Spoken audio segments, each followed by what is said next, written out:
என நமது அரசு பொறுப்பேற்ற நாள் முதல் இந்த குறுகிய காலத்திலேயே மாண்புமிகு முதலமைச்சர் அவர்களின் தலைமையில் பல துறைகளில் கணிசமான முன்னேற்றங்களும் மக்களின் நம்பிக்கையும் பிரதிபலிக்கும் பல முயற்சிகளும் நடைபெற்று வருகின்றன.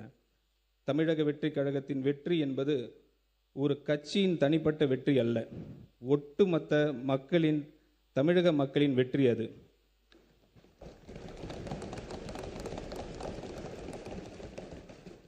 மக்களுக்கான பல நல திட்டங்களை செயல்படுத்தும் நோக்கத்தில் நமது அரசு அறம், பொருள் மற்றும் இன்பத்தை நோக்கமாக வைத்து 10 தூண்களை கொண்ட வெற்றி தமிழகம் தொலைநோக்கு திட்டங்கள் ஆவணத்தின் வெளியிட்டு உள்ளது.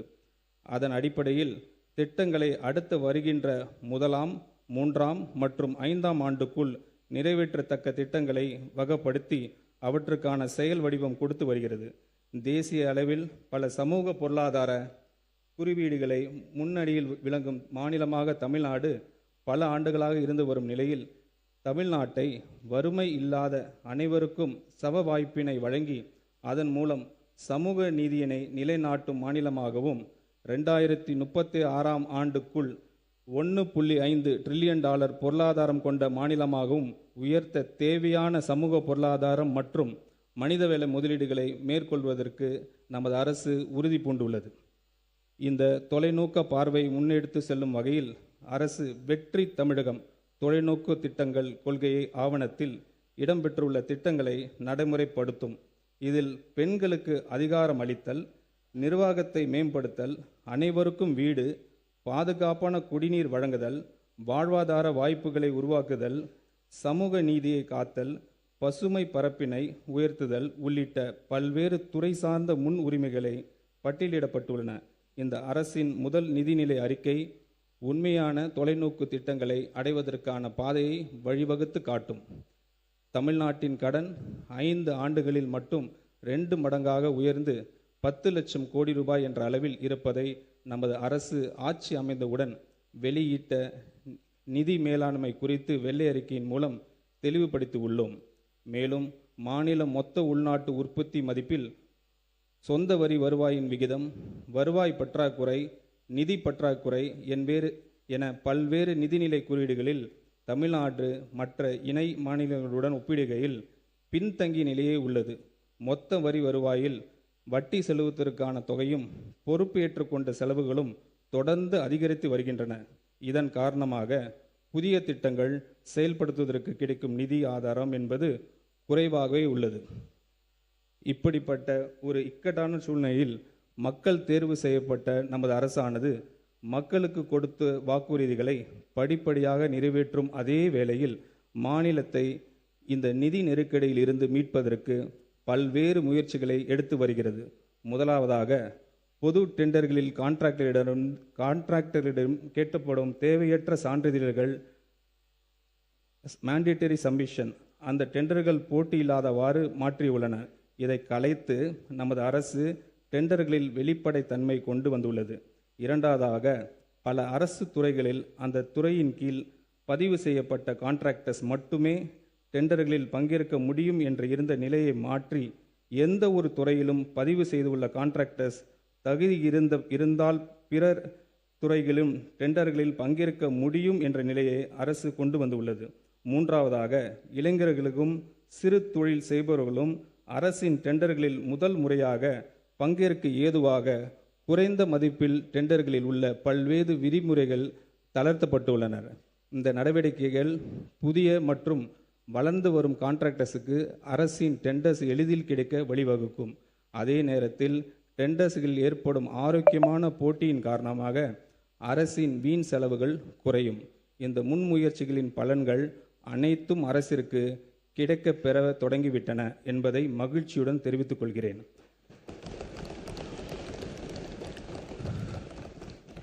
நமது அரசு பொறுப்பு ஏற்பதற்கு முன் டெண்டர்களின் மதிப்பீடுகளில் ஒரு பெரும் பகுதி சில தனிநபர்களுக்கும் சில கட்சிகளுக்கும் சென்றதை முழுமையாக தடுத்து நிறுத்தி ஒப்பற்ற சாதனையை நமது மாண்புமிகு முதலமைச்சர் அவர்கள் செய்திருக்கிறார். மேலும் பல அடுக்கு மற்றும் உயரமான அடுக்குமாடி குடியிருப்புகளை கட்டுவதற்கான திட்ட அனுமதியை பெற அரசிடம் வர வேண்டும் என்ற நிலையை நமது மாண்புமிகு முதலமைச்சர் மாற்றியுள்ளார். இந்த அனுமதி அதிகரிப்பு பகிர்ந்து அளிப்பின் மூலம் டெலிகேஷன் ஆஃப் பவர்ஸ் சென்னை பெருநகர் வளர்ச்சி குழுமத்தின் நிலையிலேயே பெற்றுக்கொள்ள ஆணையிட்டுள்ளார். இதன் மூலம் திட்ட அனுமதியை பெறுவதற்கு நிலவி வந்த ஊழலை முற்றிலும் அகற்றியுள்ளார்.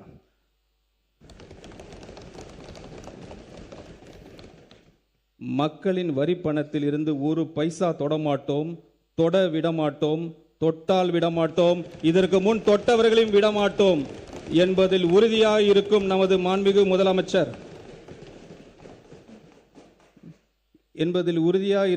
மாண்புமிகு முதலமைச்சரை கண்டாலே, அவரின் பெயரை கேட்டாலே ஊழல்வாதிகள் அஞ்சி நடுங்கி ஓடி ஒழிவதை நாம் நிரந்தரம் பார்த்து கொண்டுதான் இருக்கிறோம்.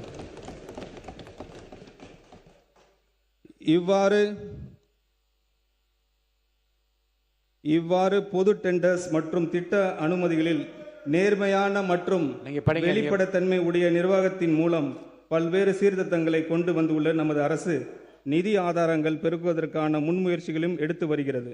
இவற்றின் ஒரு பகுதியாக மதுபான உற்பத்தி ஆலைகளுக்கான கூடுதல் சிறப்பு கட்டணத்தை அரசு அண்மையில் விதித்துள்ளது. இதன் மூலம் அரசுக்கு ஒரு ஆண்டுக்கு 1000 கோடி ரூபாய் வரை வரவு எதிர்பார்க்கப்படுகிறது. அதேபோல் சரக்கு மற்றும் சேவை வரிகளில் நேரடியாக தொடர்புற்ற ஃபேஸ்லெஸ் மதிப்பீடு பதிவுத்துறையில் நேரடி தொடர்பு, ஃபேஸ்லெஸ் பத்திரப்பதிவு, சுரங்க நடவடிக்கைகள் கண்காணிப்பு, முடிவான என் டு என் கம்ப்யூட்டரைசேஷன், தகவல் தொழில்நுட்பத்தின் உதவியுடன் பல முன்னெடுப்புகள் அரசு எடுத்து வருகிறது.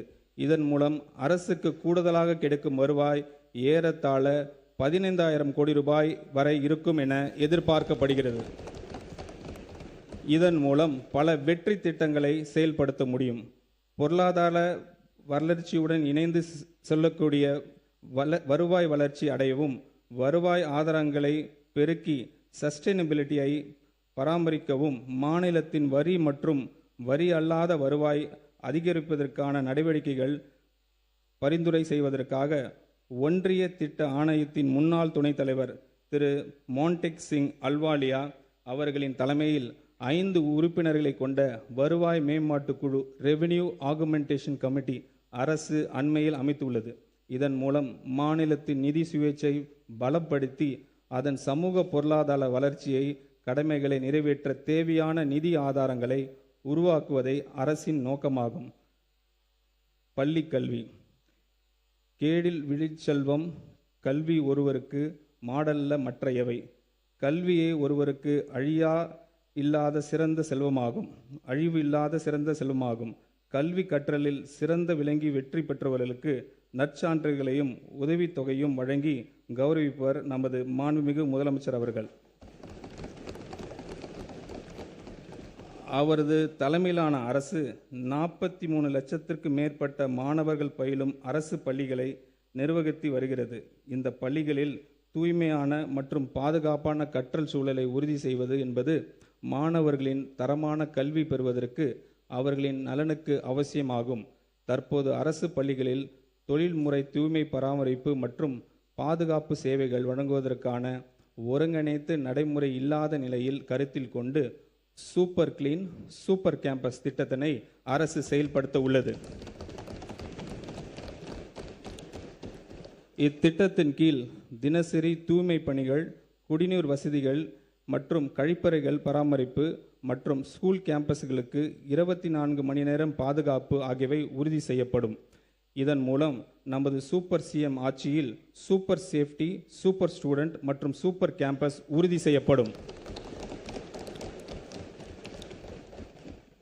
முதற்கட்டமாக 10,000 பள்ளிகள் செயல்படுத்தப்பட உள்ள இந்த திட்டத்திற்காக 2026-27 ஆண்டுக்கான திருத்த வரவு செலவு திட்ட மதிப்பீடுகளில் 139 கோடி ரூபாய் ஒதுக்கீடு செய்யப்படுகிறது. தமிழ்நாட்டின் குழந்தைகளின் தாய் மாமன் ஆகிய நமது மாண்புமிகு தமிழ்நாடு முதலமைச்சர் அவர்கள் வழிநடத்தும் அரசு இது. தமிழ்நாட்டு குழந்தைகள் தரமான கல்வியில் போலவே தரமான கல்வி கூடங்களும் அவசியம் என்பது இந்த தாய் மாமன் அவரது அரசும் உணர்ந்து இருக்கிறது. மாநிலம் முழுவதும் உள்ள அரசு பள்ளிகள் நவீனமயமாக்கும் நோக்கத்தில் பரிந்துரை செய்யப்பட்ட விதிமுறைகளின் அடிப்படையில் தேவையான உட்கட்டமைப்பு வசதிகளை வழங்குவதற்கான ஒரு பள்ளி நிறைவு திட்டம் அறிமுகம் செய்யப்படுகிறது.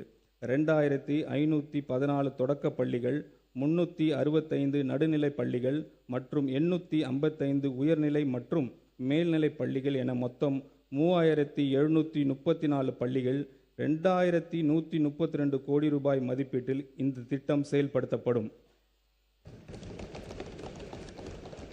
இந்த ஆண்டின் திருத்த வரவு செலவு திட்ட மதிப்பீடுகளில் 300 கோடி ரூபாய் இந்த திட்டத்திற்காக ஒதுக்கீடு செய்யப்படுகிறது.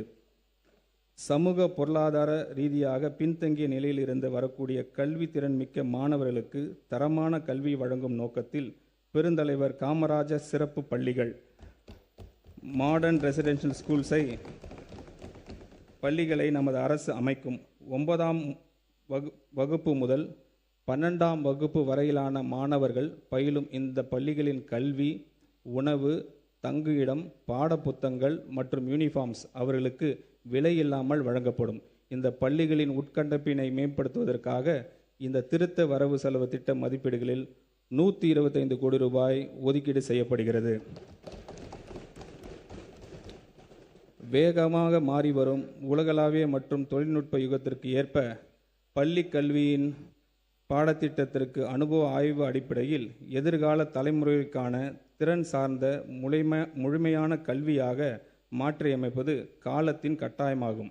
இத்துடன் பகுத்தறிவு சிந்தனை, படைப்பாற்றல், நிதிசார் அறிவு, பாலின சமத்துவம், சுற்றுச்சூழல் விழிப்புணர்வு, கணினி திறன், போட்டித் தேர்வுகளை எதிர்கொள்ளும் திறன் மற்றும் குளோபல் சிட்டிசன்ஷிப் ஆகியவற்றில் கவனம் செலுத்தும் ஒரு துடிப்பான மற்றும் முற்போக்கான பாடத்திட்டம் எதிர்காலத்திற்கு ஏற்ற தலைமுறையை உருவாக்கும் அவசியமாகிறது.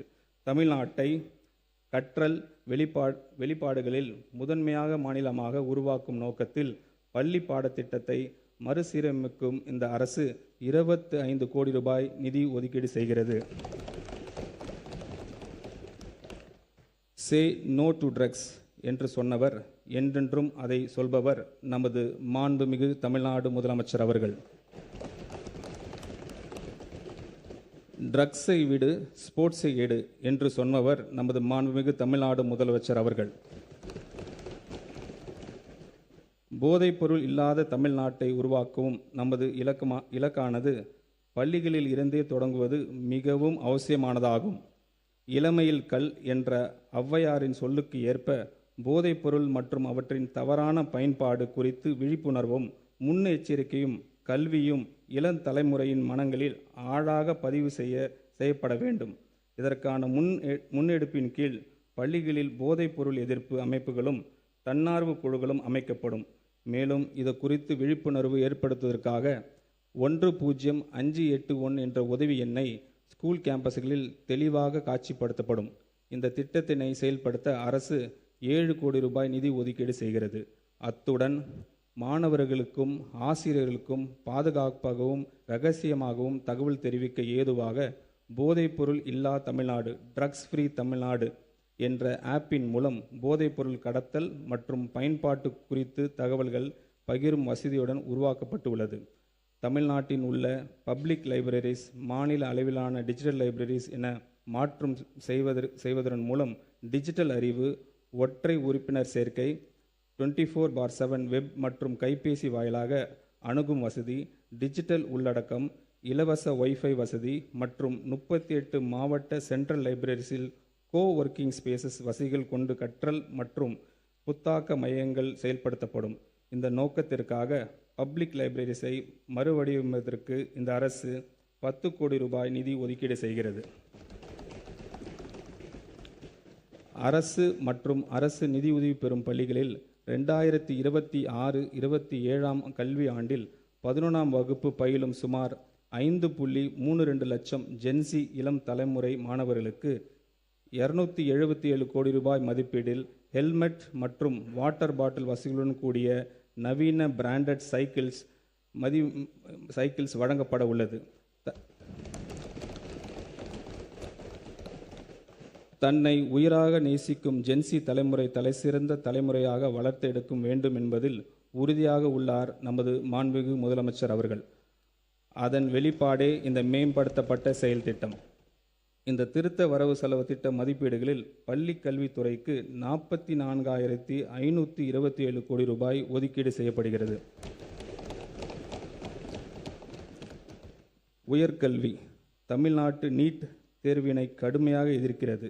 நீட்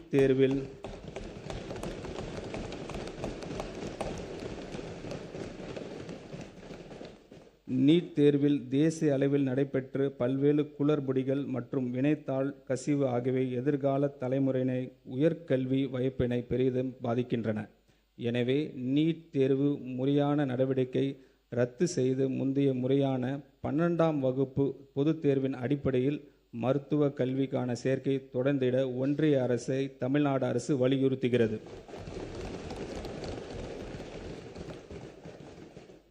கல்லூரியில் பயிலும் மாணவர்களுக்கு மடிக்கணினி என்பது ஒரு அவசியமான தகவல் தொழில்நுட்பம் சாதனமாக உள்ளது.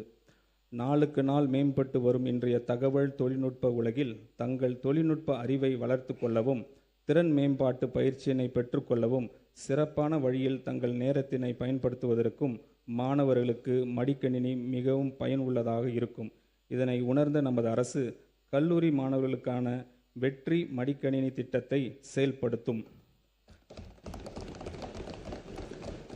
2000 கோடி ரூபாய் ஒதுக்கீட்டில் இத்திட்டம் கல்லூரி மாணவர்களின் கற்றல் திறனை மேம்படுத்தும் ஒரு கருவியாக அமையும். கல்வி கரையில் கற்பவர் நாள் சில என்ற நாளோடியரின் காலத்தில் அழியாத ஞானத்தை வழிகாட்டியாக கொண்டு போதிய வசதி இல்லாத வாழ்க்கை சூழலை எந்த ஒரு மாணவரின் கற்றலும் தடைப்படாமல் இருப்பதை உறுதி செய்வது நமது தலையாய கடமையாகும். மாநிலம் முழுவதும் மாணவர் தங்கும் வசதிகளை மேம்படுத்தும் நோக்கில் 10 கோடி ரூபாய் ஆரம்ப மூலதனத்துடன் தமிழ்நாடு மாணவர் தங்கும் விடுதி மற்றும் இன்ஃப்ராஸ்ட்ரக்சர் கார்ப்பரேஷன் என்ற நிறுவனம் ஸ்பெஷல் பர்பஸ் வெஹிக்கிள் ஒன்றை நமது அரசு அமைக்கும். TN சுடர் மாணவர் குடியிருப்புகளின் மாநில அளவிலான மேம்பாட்டு வளர்ச்சி மற்றும் முன்னேற்றம் என்ற முதன்மை திட்டத்தின் கீழ் முக்கிய கல்வி மையங்களில் 1 லட்ச நவீன படுக்கை வசதிகளுடன் கூடிய ஒருங்கிணைந்த மாணவர் விடுதிகள் கட்டப்படும். சுமார் 3200 கோடி ரூபாய் மதிப்பீட்டில் பப்ளிக் பிரைவேட் பார்ட்னர்ஷிப் மாதிரியின் அடிப்படையில் இத்திட்டம் செயல்படுத்தப்படும். இதற்காக மாநில அரசின் 20% கட்டுமான மானியம் அடுத்த 2 நிதி ஆண்டுகளில் 640 கோடி ரூபாய் வழங்கப்படும்.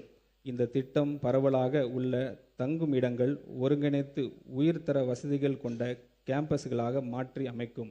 இதில் முழுமையாக குளிர் ஊட்டப்பட்ட டிஜிட்டல் கற்றல் மையங்கள், 24 மணி நேரம் பாதுகாப்பு சுகாதாரமான சமையல் அறைகள் மற்றும் முழுமையான சமூக சமத்துவத்தை ஊக்குவிக்கும் வகையிலான தானியங்கி ஒதுக்கீடு முறை ஆகியவை இடம்பெறும். வரும் ஆண்டுகளில் பல்வேறு சமூகங்கள் மற்றும் மதங்களை சேர்ந்த இளைஞர்கள் TN சுந்தர் திட்டம் ஒன்று சேர்க்கும். 2027-28 கல்வி ஆண்டில் மதுரையில் சீர்மிகு சட்டப்பள்ளி தரத்தில் மேம்பட்ட சட்டக்கல்வி வழங்க சிறப்பு அரசு சட்டக் கல்லூரி 300 மாணவர்களின் சேர்க்கையுடன் தொடங்கப்படும். இந்த திருத்த வரவு செலவு திட்ட மதிப்பீடுகளில் உயர்கல்வித்துறைக்கு 8393 கோடி ரூபாய் ஒதுக்கீடு செய்யப்படுகிறது. தொழிலாளர் நலன் மற்றும் திறன் மேம்பாடு, பெட்ரோலியம் பொருட்களின் மீதான தேவைகளை குறைப்பதற்கும் சுற்றுச்சூழல் மாசுபடுவதை தடுக்கவும் ஒரு நடவடிக்கையாகவும் வாகன மெக்கானிக்ஸ் மற்றும் வெஹிக்கிள் மெயின்டெனன்ஸ் பணிகளில் ஈடுபட்டுள்ள நபர்கள் மின்சார வாகனங்களையும் பழுதுபார்ப்பதற்கு வகையில் மின்சார வாகனங்கள் மற்றும் மெயின்டெனன்ஸ் ஆஃப் பேட்டரிஸ் குறித்து பயிற்சி வழங்கப்படும். அடுத்த 5 ஆண்டு காலத்தில் 12500 வெஹிக்கிள் மெக்கானிக்ஸ் உட்பட மொத்தம் 22,500 நபர்கள் இத்திட்டத்தின் வாயிலாக பயனடைவர். இத்திட்டத்திற்காக நடப்பு நிதியாண்டில் 3 கோடி ரூபாய் நிதி ஒதுக்கீடு செய்யப்படுகிறது. தமிழ்நாடு இளைஞர்கள் உலகளவில் உருவாகி வரும் புதிய வேலை வாய்ப்புகளை பெறுவதை சாத்தியமாக்கும் வகையில் அரசு தொழில் பயிற்சி நிலையங்களில் செயற்கை நுண்ணறிவு மற்றும் இயந்திர வழி கற்றுதல் AI&ML என்ற புதிய தொழில் பிரிவு 10 கோடி ரூபாய் மதிப்பீட்டில் அறிமுகப்படுத்தப்படும். இத்தொழில் பிரிவு ஆண்டுக்கு 10 தொழில் பயிற்சி நிலையங்கள் வீதம் 5 ஆண்டுகளில் மொத்தம் 50 தொழில் பயிற்சி நிலையங்களில் அறிமுகம் செய்யப்படும். இத்திட்டத்தின் மூலம் 5 ஆண்டுகளில் 24,000 மாணவர்கள் செயற்கை நுண்ணறிவு தொழில்நுட்பத்தில் பயிற்சி பெற்று வேலைவாய்ப்புகளை பெற வழிவகை செய்யப்படும். மேலும் 5 புதிய தொழில் பயிற்சி நிலையங்கள் 90 கோடி ரூபாய் மொத்த மதிப்பீட்டில் தமிழ்நாட்டில் அமைக்கப்படும். இதற்காக திருத்த வரவு செலவு திட்ட மதிப்பீடுகளில் 7.5 கோடி ரூபாய் ஒதுக்கீடு செய்யப்படுகிறது. மாநில அரசின் ரெக்ரூட்டிங் ஏஜென்சி மூலம் நடத்தப்படும் பல்வேறு போட்டித் தேர்வுகளுக்கான பயிற்சி வகுப்புகள் மாவட்ட வேலைவாய்ப்பு மற்றும் தொழில்நெறி வழிகாட்டும் மையங்களால் நடத்தப்பட்டு வருகின்றன. இந்த பயிற்சி வகுப்புகள் தற்போது ஒன்றிய அரசின் பணியாளர் தேர்வு ஆணையம், ரயில்வே பணியாளர் தேர்வு வாரியம், வங்கி பணியாளர் தேர்வாணையம் ஆகியவற்றால் நடத்தப்பட்டு போட்டித் தேர்வுகள் விரிவாக்கப்படுத்தப்படும். அனைத்து மாவட்ட வேலைவாய்ப்பு மற்றும் தொழில் நெறி வழிகாட்டும் மையங்களில் மூலம் எஸ்எஸ்சி, ஆர்ஆர்பி, ஐபிபிஎஸ் போட்டித் தேர்வுகளுக்கான கூடுதல் பயிற்சி வகுப்புகள் நடத்த 3.38 கோடி ரூபாய் கூடுதல் நிதி ஒதுக்கீடு செய்யப்படும். தமிழ்நாட்டு இளைஞர்கள் அதிநவீன திறன்களையும் பெறுவதை உறுதி செய்து அவர்களை வேலைவாய்ப்பு தகுதியுடையவர்களாக உருவாக்குவதுடன் அவர்களிடையே தொழில் முனைவு ஆர்வத்தையும் வளர்க்கும் நோக்கில் இந்த அரசு வெற்றி திறன் பயிற்சி திட்டத்தை அறிமுகப்படுத்துகிறது.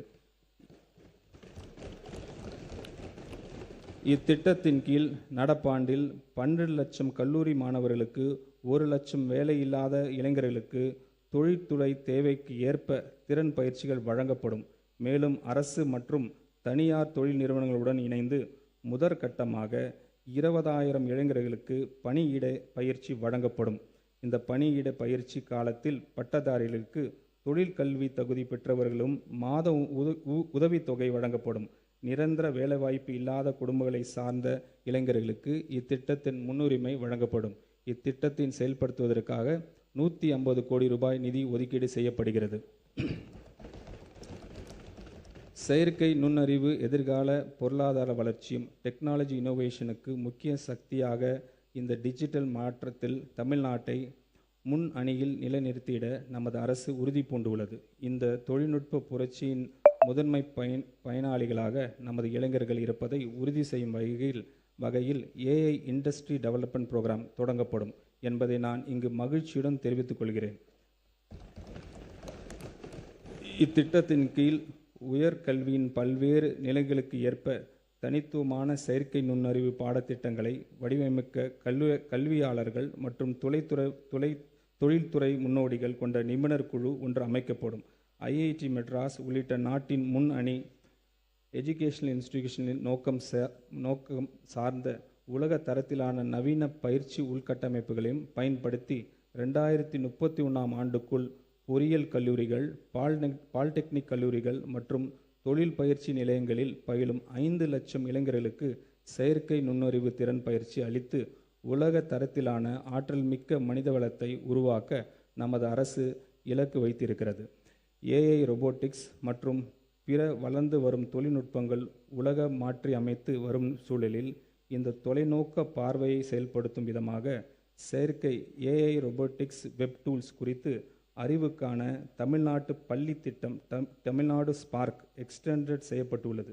இத்திட்டம் தற்போது உள்ள 5,000 அரசு பள்ளிகளில் இருந்து கூடுதலாக 2,600 பள்ளிகளுக்கு 2026-27ஆம் ஆண்டில் எக்ஸ்டெண்ட் செய்யப்படும். புதிதாக மறுசீரமைக்கப்பட்ட 3 நிலைகளை கொண்ட கட்டமைப்பின் கீழ் 6 முதல் 8ஆம் வகுப்பு வரையிலான மாணவர்களுக்கு இந்த துறை சார்ந்த அடிப்படை பாடங்கள் அறிமுகப்படுத்தப்படும். 9வது மற்றும் 10ஆம் வகுப்பு மாணவர்களுக்கு இடைநிலை அளவிலான பயிற்சியும் 11 மற்றும் 12ஆம் வகுப்பு மாணவர்களுக்கு சிறப்பு விரும்பும் பாடங்களுக்கும் வழங்கப்படும். இக்குறிக்கோள் சார்ந்த முயற்சியானது மாணவர்கள் புதியனவற்றை படைக்கவும் தலைமைத்துவ பண்பையும் வளர்த்து கொள்ளவும் குளோபல் நாலேஜ் எக்கனாமியில் தமிழ்நாட்டை நிலைப்படுத்தவும் நேரடியாக உதவும். இந்த திருத்த வரவு செலவு திட்ட மதிப்பீடுகளில் தொழிலாளர் நலன் மற்றும் திறன் மேம்பாட்டுத் துறைக்கு 2022 கோடி ரூபாய் ஒதுக்கீடு செய்யப்படுகிறது.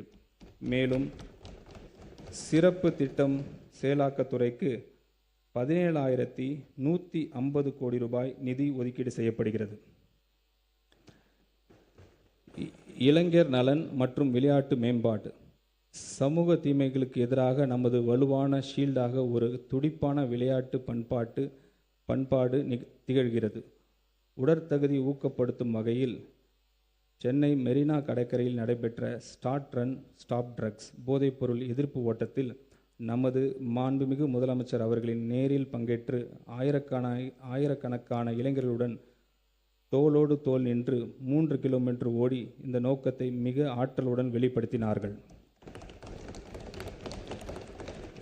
ஸ்போர்ட்ஸை எடு, ட்ரக்ஸை விடு என்ற செய்தியை முன்வைத்து தவறான போதை பழக்கத்துக்கு பதிலாக விளையாட்டு ஒழுக்கத்தையும் சமூக பொறுப்பையும் இளைஞர்களிடையே விதிக்கும் விதமாக ஒரு ஒருங்கிணைந்த இளைஞர் மேம்பாட்டு திட்டத்தை இந்த அரசு தொடங்கும். NCC, NSS போன்ற முக்கிய இளைஞர் அமைப்புகளை மருத்துவம், காவல் மற்றும் சமூக நலன் துறைகளுடன் ஒருங்கிணைத்து இளைஞரின் ஆற்றல் விளையாட்டு, சமூக சேவை மற்றும் நல்வாழ்வு போன்ற ஆக்கப்பூர்வ செயல்பாடுகளில் திசையில் நமது அரசு அவர்களை வழிநடத்தி கொண்டு செல்லும். அனைவருக்கும் விளையாட்டு, அனைத்து இடங்களிலும் விளையாட்டு என்பதன் மூலம் நமது எஜுகேஷன் இன்ஸ்டிடியூஷன் பாதுகாப்பானதாகவும் முற்றிலும் போதைப்பொருள் அன்று இடங்களாக திகழும். ஒலிம்பிக் போட்டிகளில் தங்கம் வெல்வதை நோக்கமாக கொண்டு சர்வதேச அளவில் விளையாட்டுத் துறையில் தமிழ்நாட்டை உச்சத்திற்கு கொண்டு செல்ல நமது அரசு உறுதி பூண்டுள்ளது. சிறந்த திறமையான விளையாட்டு வீரர்களை உருவாக்குவதற்காக 10 ஒலிம்பிக் சிறப்பு மையங்கள் மாநிலம் முழுவதும் அமைக்கப்பட்டு இதற்காக 50 கோடி ரூபாய் நிதி ஒதுக்கீடு செய்யப்படுகிறது. விளையாட்டில் ஆர்வம், திறமையும் கொண்ட 8 முதல் 12 வயதிற்கு உட்பட்ட இளம் பள்ளி மாணவர்களை தேர்ந்தெடுத்து அவர்களுக்கு உலகத்தரம் வாய்ந்த பயிற்சிகள் வழங்க 5 கோடி ரூபாய் ஒதுக்கீடு செய்யப்படுகிறது.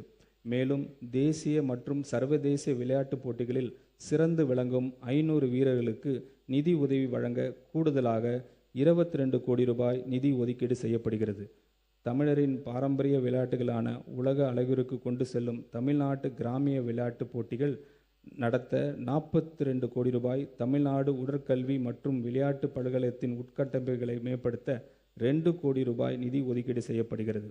உலகத்தரம் வாய்ந்த வெற்றியாளர்களை உருவாக்குதல் மற்றும் இளைஞர்களுக்கு இடையே ஆரோக்கியம் மற்றும் உடற்தகுதி காக்கும் பண்பாட்டை வளர்த்துதல் ஆகிய இருமுனை அணுகுமுறையின் மூலம்தான் உண்மையான விளையாட்டு வளர்ச்சியை அடைய முடியும். விளையாட்டு என்பது நமது பள்ளிகளில் இருந்து தொடக்கப்பட வேண்டும். தற்போது அரசு மற்றும் அரசு உதவி பள்ளிகளில் ஒவ்வொரு வகுப்பிற்கும் வாரத்திற்கு 2 PT வகுப்புகள் மட்டுமே உள்ளன. இந்த நிலையை மாற்றப்பட்டு பள்ளி நேரத்துக்கு பிறகு தினமும் 1 மணி